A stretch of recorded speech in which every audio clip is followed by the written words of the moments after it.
எல்லா விதமான பன்னீர் ரெசிபிக்கும் யூஸ் பண்ணுற மாதிரி ஒரு ஸ்பைசி அண்ட் சாஃப்டான மசாலா பன்னீர் எப்படி செய்கிறதுன்னு பார்க்கலாம் வாங்க. 1 லிட்டர் ஃபுல் ஃபேட் மில்க் எடுத்துக்கலாம். பால் நல்லா காஞ்சதும் 1/4 teaspoon pepper, 1/4 teaspoon chilli flakes, கொஞ்சமாக உப்பு எல்லாத்தையும் சேர்த்து கொஞ்சம் கொஞ்சமாக வினிகர் சேர்த்து மிக்ஸ் பண்ணிகிட்டே வாங்க. பால் இந்த மாதிரி நல்லா திரிஞ்சதும் ஃபைனலாக நறுக்குன கொஞ்சம் கொத்தமல்லி ஆட் பண்ணி ஒரு தடவை மிக்ஸ் பண்ணிவிட்டு ஒரு ஃபில்டரில் இந்த மாதிரி பிளெயின் கிளாத் வச்சு நல்லா ஃபில்டர் பண்ணி எடுத்துக்கலாம்.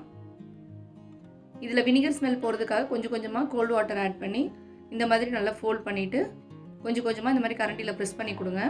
தண்ணி நல்லா ஃபில்டர் ஆனதும் இதை ஓப்பன் பண்ணிவிட்டு இந்த மாதிரி உங்களுக்கு என்ன ஷேப் வேணுமோ அதுக்கு தகுந்த மாதிரி கிளாத்தை ஃபோல்ட் பண்ணிக்கோங்க. இது மேலே ஒரு வெயிட் வச்சு ஒரு 45 மினிட்ஸ்லேருந்து 1 ஹவர் வரைக்கும் வச்சு எடுத்திங்கன்னா சூப்பர் அண்ட் ஈஸியான பன்னீர் ரெசிபி ரெடி. கடைகளில் பன்னீர் வாங்காமல் நீங்களே இந்த மாதிரி வீட்டில் செஞ்சு பார்த்து என்ஜாய் பண்ணுங்கள்.